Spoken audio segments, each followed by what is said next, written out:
Welcome back to the Domestique Cycling Podcast. This week, the cycling world was hit by a shock announcement that we'll be unpacking.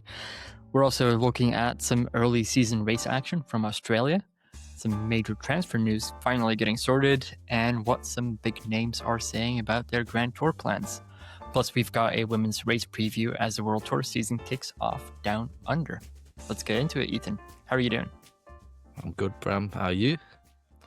Doing good. Like it really feels like, I mean, we've basically been seeing this for weeks, but the season's actually starting. We have the Tour Down Under coming up this week. The women's Tour Down Under, men's Tour Down Under is next week.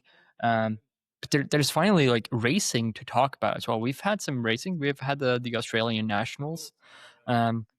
So, you know, there's news, actual news beyond just transfers and schedules. There's actually racing to discuss. And maybe let's just kick off with that because the first racing that we did get, that definitely caused some discussions and some debates. Due to the victory of Patrick Eddy in the men's Australian Road Championship. The tactics at Jayco Alula were interesting to non-existent, right? Maybe explain what happened. Yeah, they had Luke Durbridge, obviously the current holder of the Australian road title. He was clear, perfectly chilling, put it that way, ahead. Plapp was behind with a small group. He had Patrick Eddy, who didn't have his contract extended with Picnic at the end of 2025, so he's running for a continental team, Team Brennan.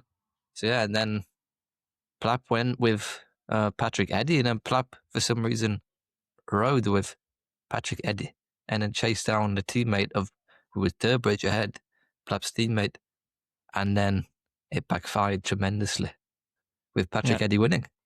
It's just crazy because they also had in that break, they had Ben O'Connor who looked incredibly strong. So they just had all the right cards within that break. If you've got a break with Durbridge, with Plapp, with O'Connor, you've basically kind of already won the race, right? But then Durbridge tax is clear. It's I think he was caught with 500 meters to go by his own teammate. 750. Yeah, something like that. By his own teammate with a continental rider in the wheel. Of course, Patrick Eddy has World Tour experience. But still, that's... you're just watching that and you go like, Plapp, what are you doing? Like, is there not a sports director in your ear screaming at you to not do this? It's a bit silly, isn't it, really? I mean, then even going to the women's race as well, there was another surprise winner there. Mackenzie Copeland, Neopro, winning in the first... is she a Neopro? I know that she also won the U23 title. I know she's 20 years old, which is, crazy. 3 years younger than myself. And obviously, I don't know how many years younger than you, probably 15. So, yeah, it's pretty crazy what these young cyclists are doing in the modern era. And then also in the criterium race, Jensen Plowright won against Welsford and all the other top Aussie sprinters, but in a white kit. I think that was due to a supply chain issue with producing the Alpecin 2026 kit. It didn't get delivered down under yet. Yeah, it didn't get delivered in time, so we wore it in a neutral kit. Yeah, I mean, interesting that it was a white kit. Typically, when people go sponsored, they do a black kit. There's like in the women's peloton, there's Maeve Plouffe. She has a proper highlighter orange kit. You can see it from a mile away. I mean, she wants to stand out for teams and sponsors, so it's definitely a way to do that. Yeah, it's clever. Yeah. In the TT, we also had Jay Vine extend his title in quite a dominant fashion, I should say. So yeah, I think the first racing down under has been great. I've loved watching it, although we can't really watch it that well from where we're located. You have to Yeah, you can't really watch. You have to keep up to date really on social media and things like that, or use a VPN to watch the races. So yeah, it's a shame really. But also as well, it was the new course, wasn't it, as well, for the Australian road races this year, if I recall, because I last year... think it was the same one as last year. Oh no, yeah, 2024, wasn't it, where they had it in a place, I can't remember the name of the place, but they kept it in one place for so long and then moved to Perth. But it looked very nice, actually, Perth. Looked like a beautiful circuit. Yeah, if you do want to watch it with a VPN, if you go to domestiquecycling.com and go to on how to watch, there's a little VPN deal for you over there. This podcast is not sponsored by that VPN provider, but you can find the partner on our website. All right. So since we're still in Australia, let's just dive into the preview for the Tour Down Under women's race. That's coming up, very soon. This weekend, isn't it? Yeah, this weekend, I think. Yeah. It's a pretty short stage race. I think it's short, 3 stages. Punchy. It starts on Sunday, but it should be properly good racing because the first one is Wollonga to Wollonga, 137 kilometers. That's just already a great stage, I think. Yeah, definitely. It's a great stage. And immediately with the finish, with that kick they have towards the end of the stage, that's going to be, prop one for the punchers. People like Rug is going to be flying there. I don't know who else you think there. Rosamund Gannon as well, maybe likes that as well. Yeah. Maybe Vallières, the world champion. But then she said in the interview that she's like in a support duty kind of thing. But yeah, if I was to stick any money on, I would definitely choose Rug. Obviously, she won the 2025 one, didn't she? Yeah, I think so. And then you also have Chloe Dygert. I think she could also have a very strong role to play on that stage. The organizers have attracted some very strong riders this year in both the men and women. So it's credit to them. The women's side is getting better and better each year, isn't it? Definitely. Like the race is definitely getting more prestige over time, which we of course love to see. You have Ali Wollaston there as well, someone who's been on the Hot Seat podcast. Yeah, I think she'll also be able to make an effort. Probably not stage 1. It's probably a bit too steep for her. But stage 2 seems to be pretty good fit for her. Yeah, you'd assume that Ali Wollaston will probably wipe the floor nearly with that type of sprinter that is there. So I would assume so anyway. Yeah. I think it will also be kind of interesting to see Marion Brunel from Visma Leasebike. The type of rider that she is, probably stage 1 and 3 are going to be the stages for her, but kind of look forward to see how she develops this year. Obviously, massive talent, big talent in the junior ranges.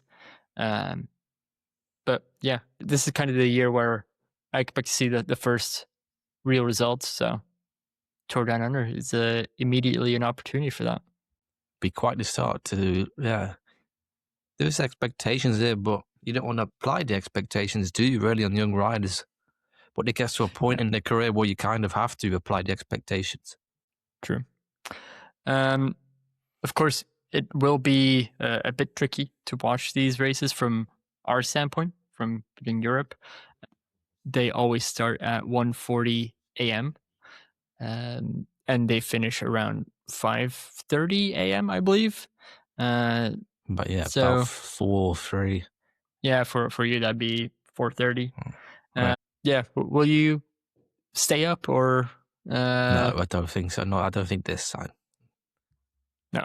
I mean, it makes sense. I think I'll probably pop up them on replay so we can review them, because I expect especially stage 1 and stage 3 to be really, really great stages. Stage 3 is also one to Campbelltown. I think that is going to be a pretty great finish because you have that climb. I think it's like 2.5 kilometers, and it's like 5 kilometers from the line.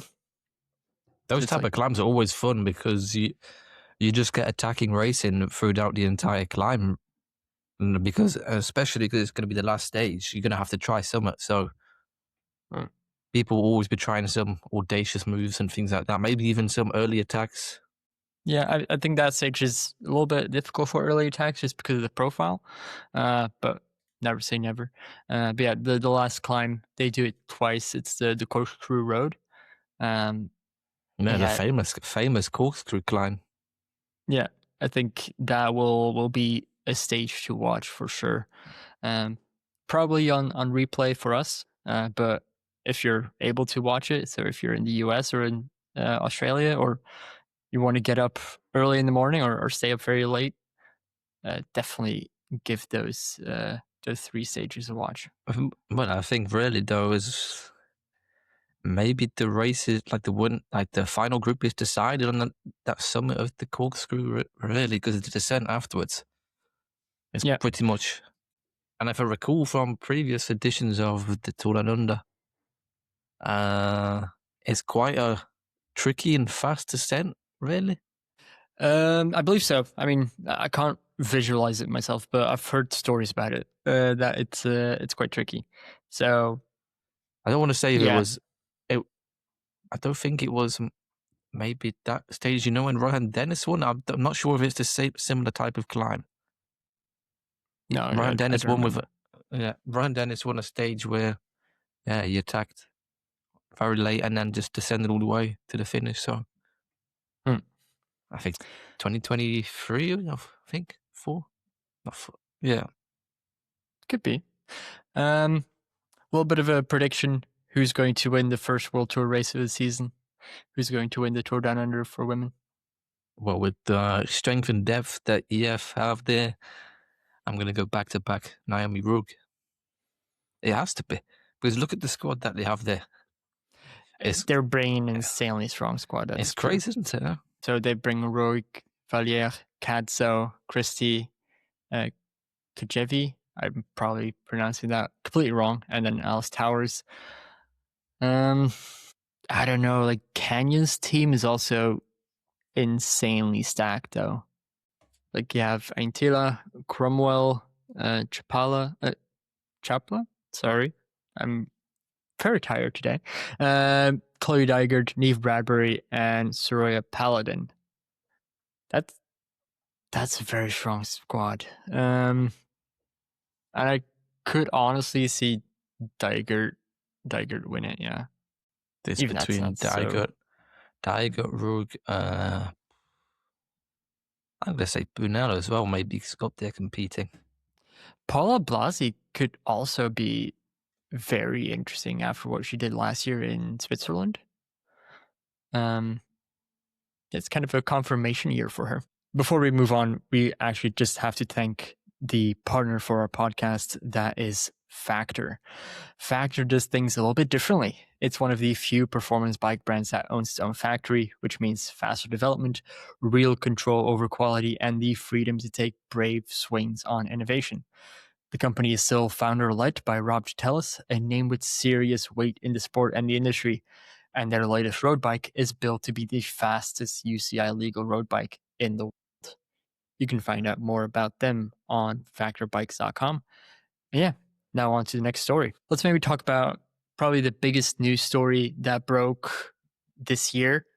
Or, yeah, I could say this year. I was going to say this week, but this year is even better. I still get to make that joke. And that is the shock retirement of Simon Yates. He announced it on social media on Wednesday, January 7th.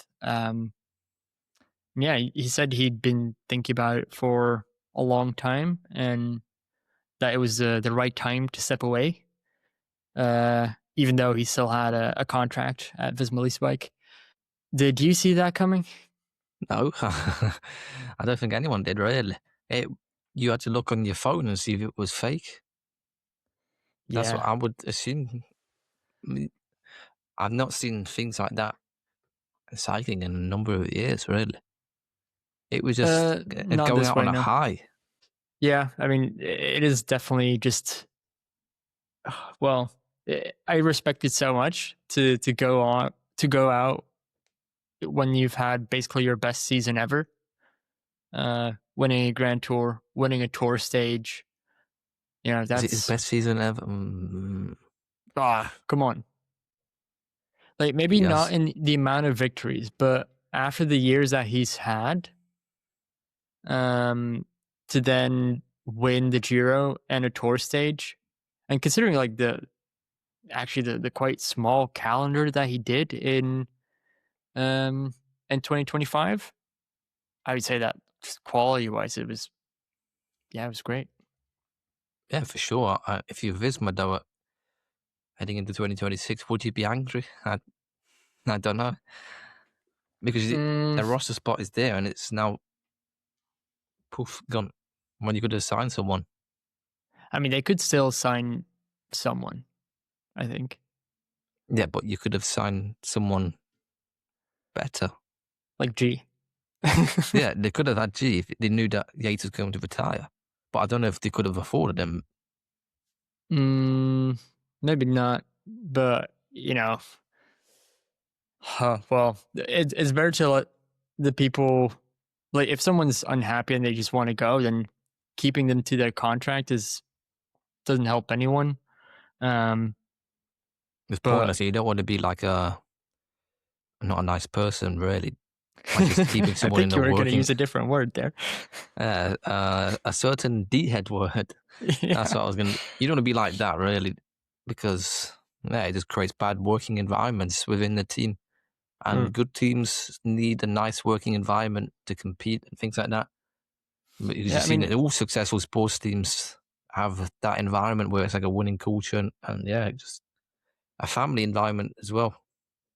yeah, I mean, there is a bit of a trend within FISMA to let riders go early, or well, this off season, basically Used to early Bruce. retirements or people stepping away from the sport.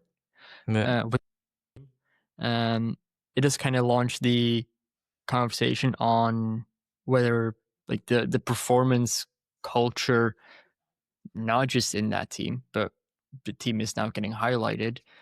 The performance culture within cycling, if it's sustainable, and definitely for some people, it clearly isn't.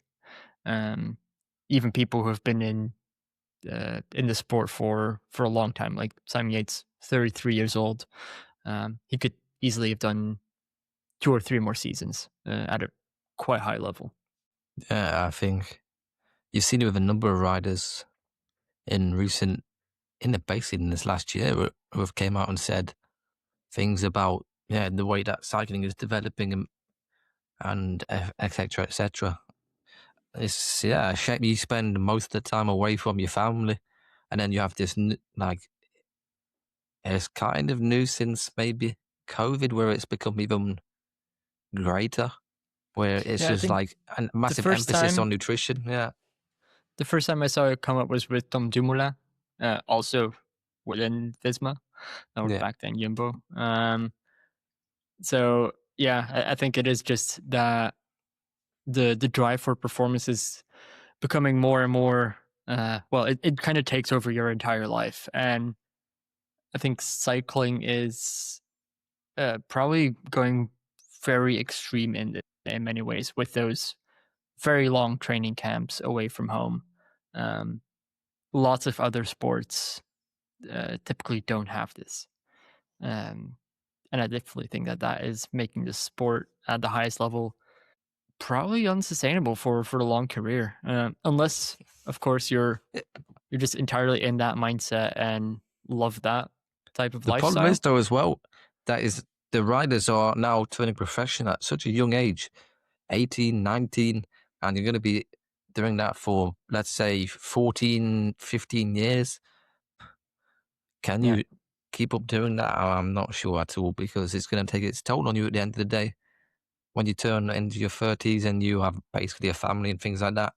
So, I mean, you also have to realize when the young riders turn pro, they've already been basically living as pros for a number of years. They've done the training camps, like the U23 development teams.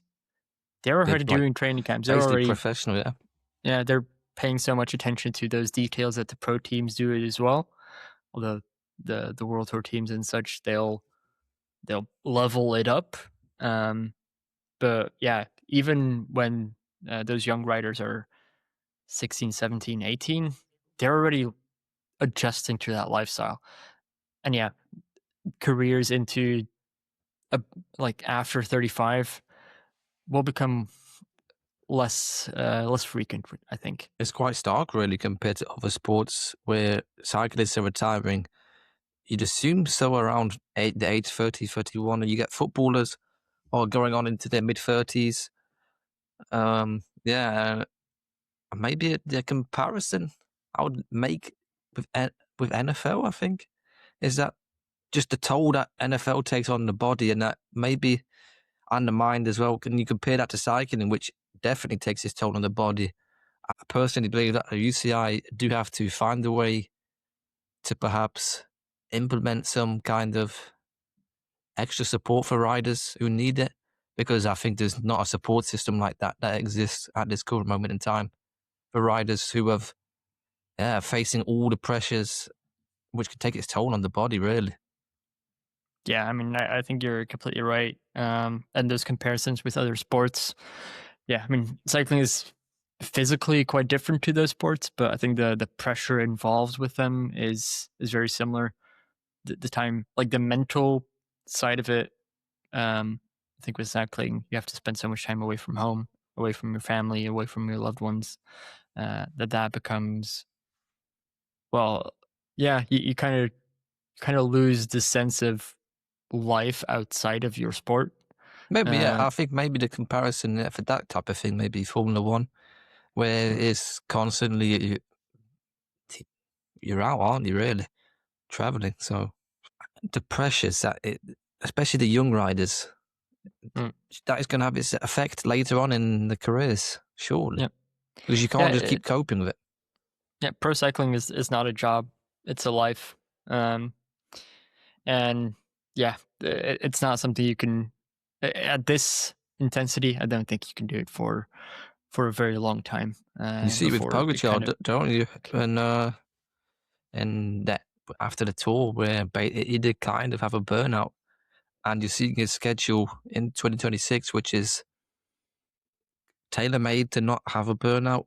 Would you say? Yeah, it's definitely designed to keep things interesting. Adding some new races that he hasn't done yet.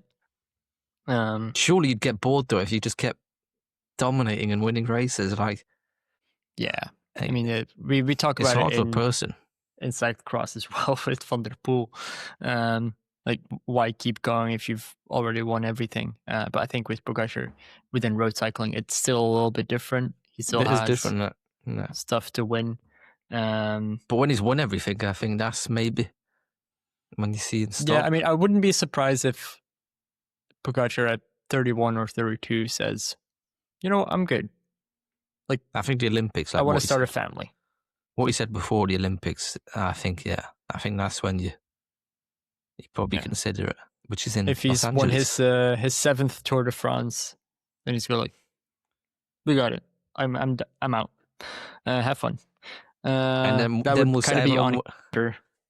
everyone would say, "Oh, no one's going to beat it," and then some other kid comes around and says, "Oh, yeah, he just goes and beats it." It's quite Yeah, crazy, probably. with the Yeah, way things work. progress, good or bad. We kind of touched upon it during this story, but of course, the transfer for Derek G. West has been confirmed to Lidl-Trek. We already discussed it last week that it was basically happening, but we couldn't say it yet because the team need to confirm first. So the teams have now confirmed Derek G. West will ride for Lidl-Trek in 2026, 2027, and I believe 2028 as well. So that's a nice little long-term contract again. Yeah, honestly, it's one of those transfers that I'm really looking forward to see the result of. Lidl-Trek is now incredibly stacked with GC riders all of a sudden, with Ayuso there as well. But I think GC riders that can win a Grand Tour, I'm not sure. But GC riders that can win the 1 week races for sure. But I don't think they're there yet. But let's be fair, if we're talking about GC riders that can win a Grand Tour, how many in the world are there? I'm naming them off. Pogacar, Vingegaard, obviously, Almeida, Lipovitz, Evenepoel, Roglic. I'll still say Roglic, by the way, just about. And I think that's 6. Del Toro, maybe. Del Toro, yes, sorry, 7.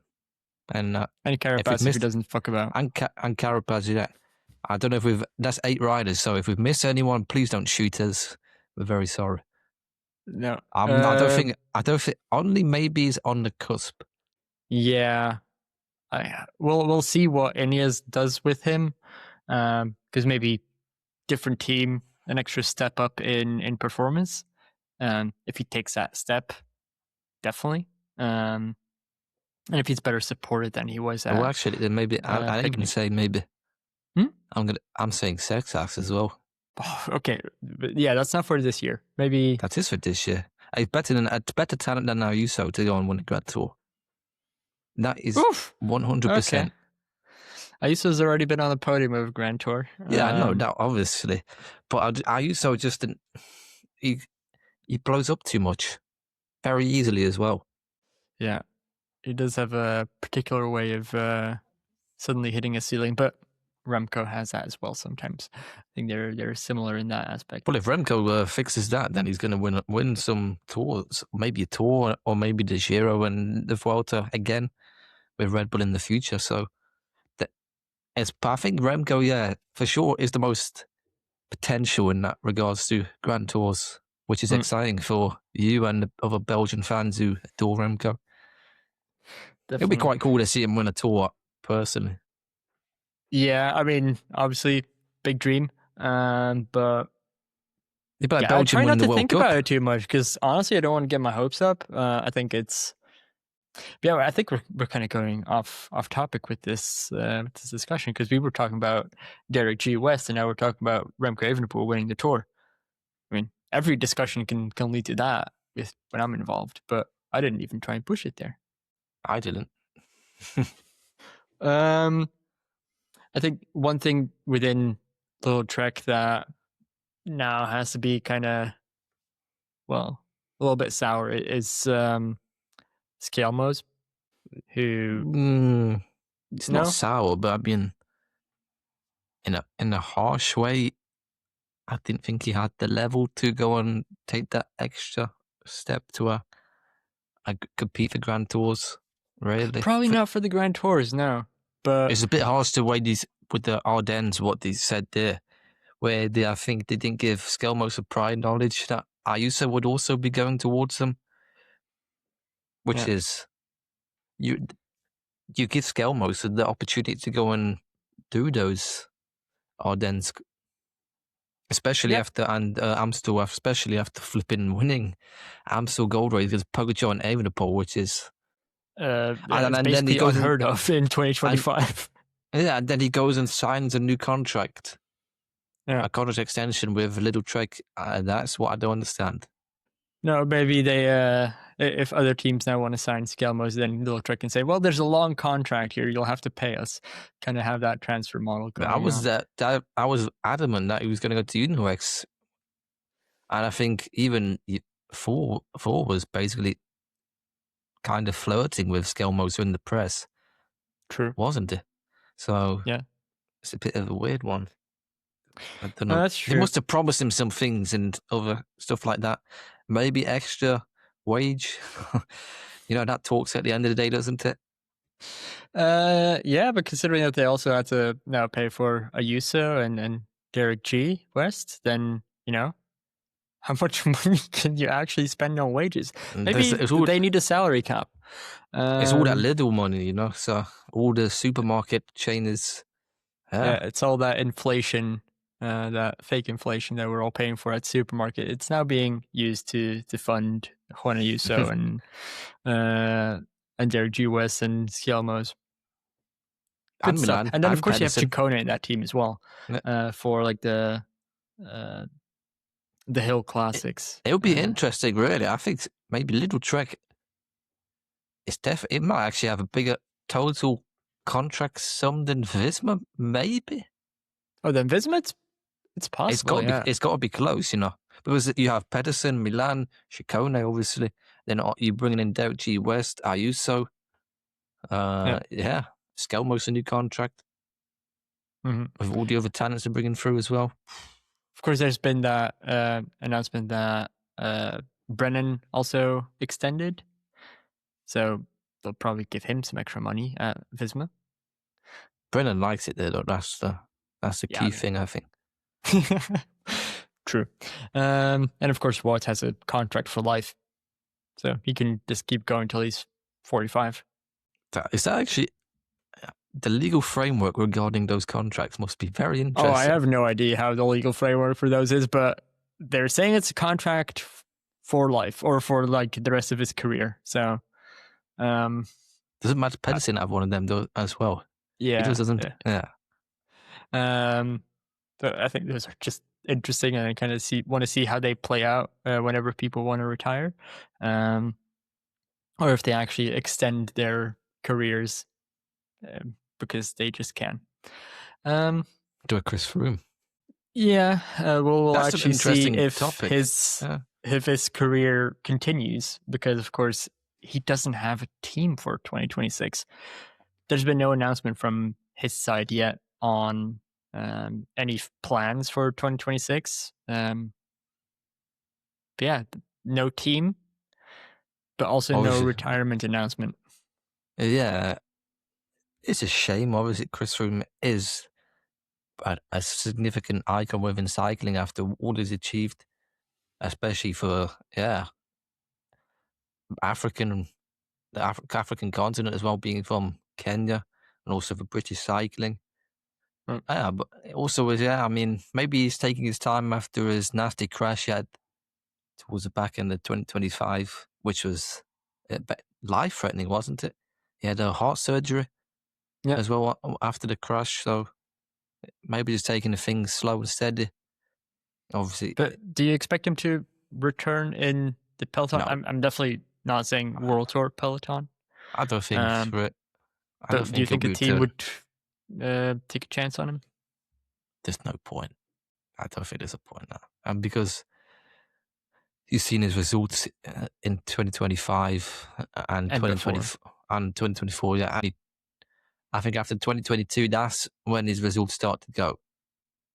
No, I think it was even earlier. It was before COVID. He could still at least try, and you had the Alpe d'Huez stage, I think, which Pidcock won, which Froome. That's probably that was like the one time where Froome is kind of like, okay, he's still able to do.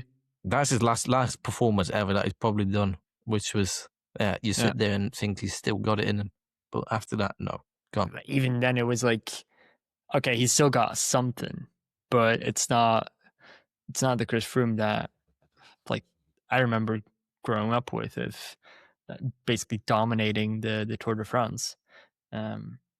That's kind of also the shame of like letting that career run for so long, that you just get to a point where you stop remembering the great moments of a career, and the last years of that career just kind of take over, fade away. Yeah. And it's the opposite of what Simon Yates has done.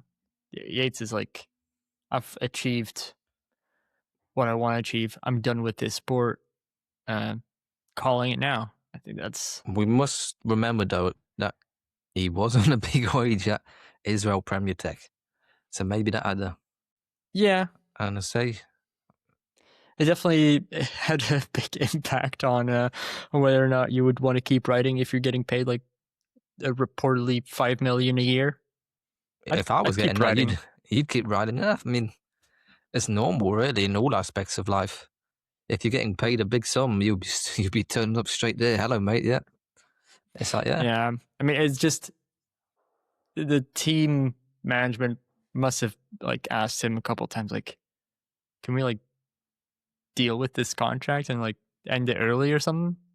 Because of course that's a lot of money to assign to one rider who's then not performing, while with him, which is with his basically salary. denying opportunities for other riders to come in. With his salary, you get 3 or 4 riders who can produce results which are 4 or 5 times the amount of what he achieved. So yeah, I mean, it's nice for NSN to refresh themselves. Let's put it that way. True. One more story that I wanted to talk about for this week is an interview that Visma Spike released with Matteo Jorgenson, and about his 2025 season mainly, that he saw it as a reality check. Obviously, in 2024, he had a really, really good season, got 8th at the Tour, and that kind of made him believe, like, you know, that leading a Grand Tour team would be in his immediate future. But yeah, that's now. Well, he still wants to try and do that at some point, but it's not. Not in the close future. Yeah, and of course, he also extended his contract there through 2029. So they definitely have plans to develop him further. Although he's now 26, which is only 1 year younger than Pogacar. So I don't know how much further development is still possible.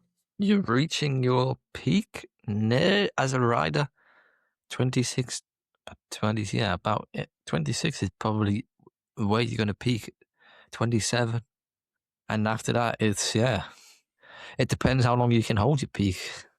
Yeah, those are definitely the ages where I peaked. I'm now long past them, but well, as we can I still see, hit my peak 1 minute PR this week, so maybe I'm coming back.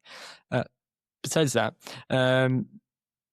Jorgensen also mentioned how much it takes to be a cyclist. This is already a topic that we covered when we talked about Yates, but that just Jorgensen is reiterating this in an interview with the team, saying, you know, it takes a lot of sacrifice just to be a cyclist. It takes you away from your family. It takes away from your loved ones.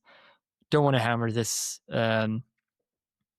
too much, but yeah, so many writers this week have come out and said, you know what, it's really not pleasant to be a professional cyclist. Even harder, really, for American riders. Because obviously you have to... And the Australians. Australians, yeah, and Asian riders and African riders especially. Because it's all European-based, isn't it? Yeah. The American riders specifically, it's a shame that there's no big World Tour race in North America. Because, yeah. You have Quebec. Wait, in big, as in like America, not Canada. You said North America. No, I didn't say North America. Yeah, I'd say America because you had obviously the one where Pogacar broke out, don't you? The California one, which is sadly gone.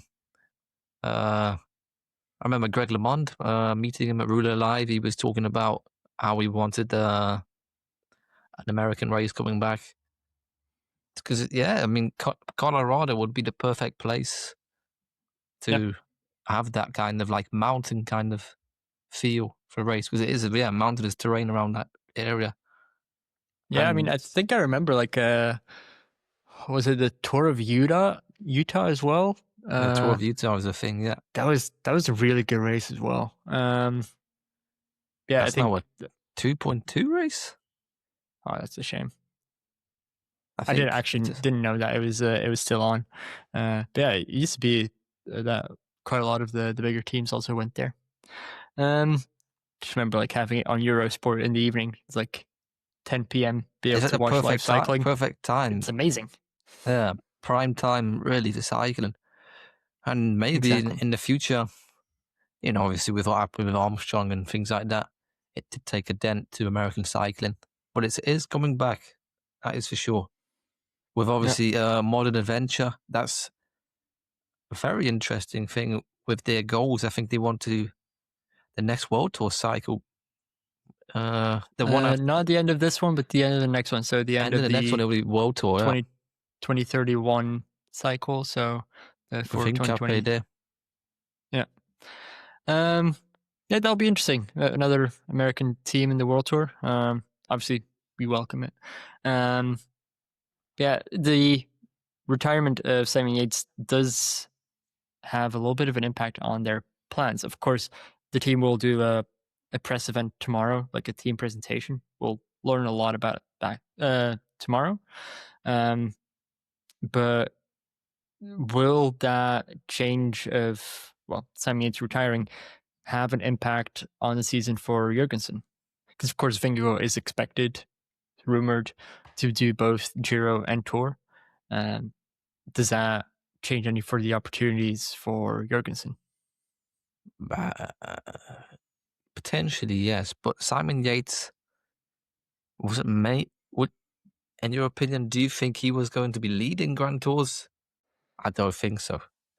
I think he could have led the Vuelta. I'm not sure if that was like announced or anything, but if you have Vingegaard doing the Giro and the Tour, and you still had a Simon Yates in your team, you probably want to play him out as a leader in a Grand Tour as well, right?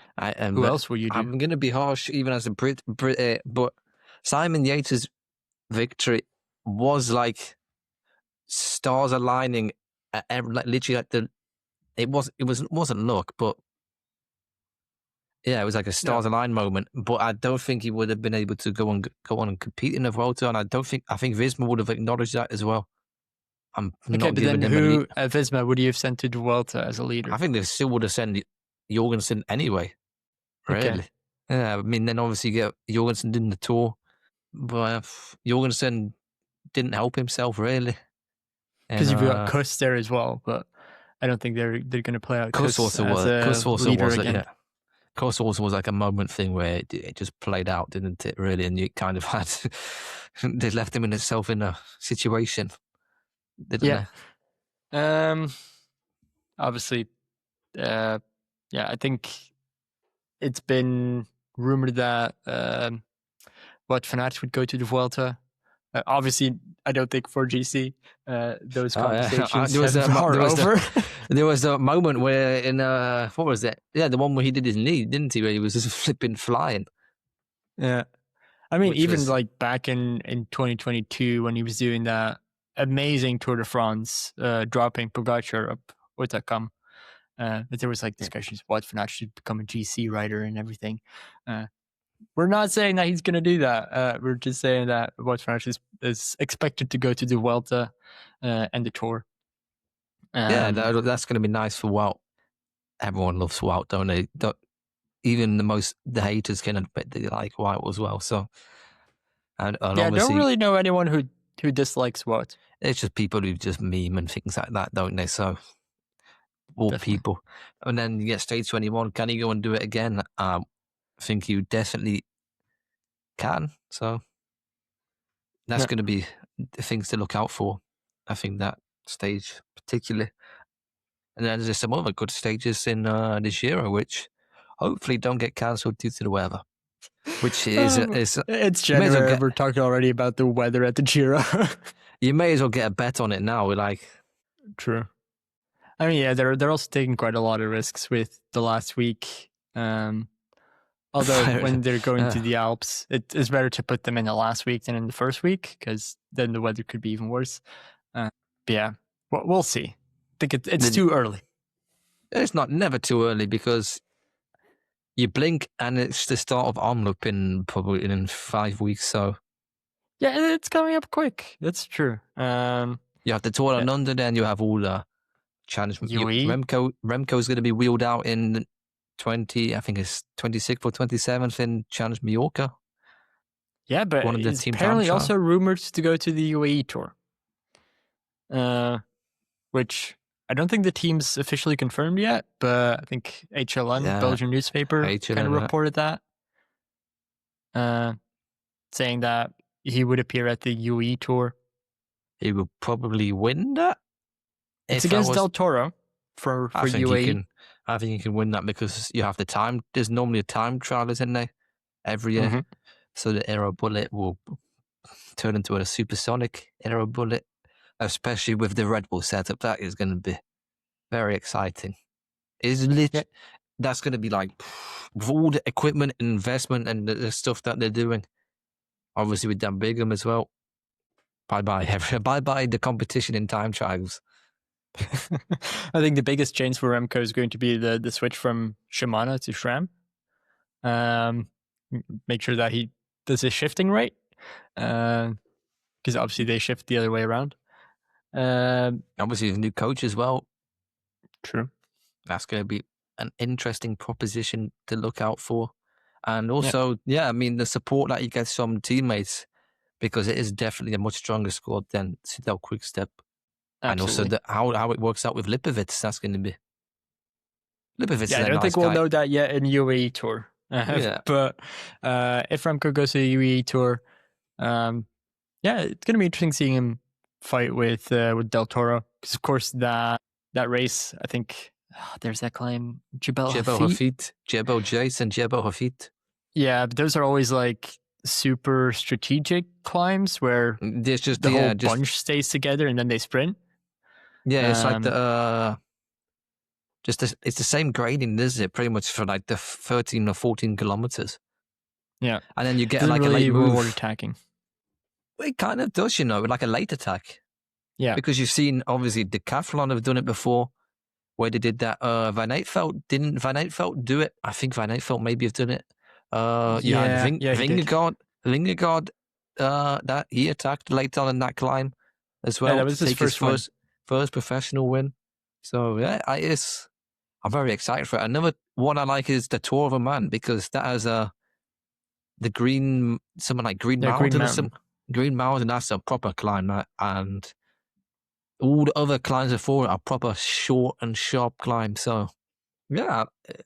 And also the one in the Valenciana region. I mean, there's a couple of those. There is, honestly, it's like a paradise of cycling coming up. And the start of the season is much better than the end of the season. I mean, it's just because we're excited, really. No, it's not that. Generally, the parkour of these races are much greater than the end of the season, where it's Tour Guangxi, isn't that? Yeah. Those are not the most interesting races. So I definitely agree with you there. And then you have also the French classics as well. You have the Drôme, where somehow everyone goes the wrong way on the peloton. Then you have the Algarve as well. So are we going to see any of that? We have Marseille as well. That's also coming up. So I mean, that's still a couple of weeks out. That's not a couple of weeks out. That content. It's like 2 weeks out. A week and a half, actually, I think. No, it's at least 2 weeks out. I think it's a week and a half. Oof. Okay, then. Well, I need to get more excited about that. You need to get more excited. I'm sure all the viewers and listeners will be excited about those races as well, because you get to see, cycling back.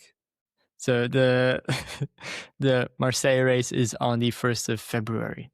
That is in a week and a half. It's not 2 weeks. We're the 12th today. That's more than 2 weeks away. Just get excited, really. But the men's 20th, isn't it? That Tour Down Under, and the women's is on the 17th. So, I'm sure everyone's excited. Definitely. Yeah, you've definitely already previewed every race in January now, and almost every race in February. The Challenge Milka race is the best. We can just skip the podcast for the next 2 to 3 weeks, because Ethan just ran through all of the content for the next weeks, and I don't know what to put in the schedule for next week. Awesome. We can easily just go through and have a nice chat about the week's races, which, I mean, I personally provide the better knowledge than Bram. Bram, for anyone listening, anything Bram says, bet against it, and you will be a rich person. That's perhaps true. It is true, really. I mean, the amount of curses over the years that you've done to teams is quite crazy. Well, yeah. But yeah, here I am still. I'm going to wrap up this podcast because you just keep on yapping. Thank you all for listening.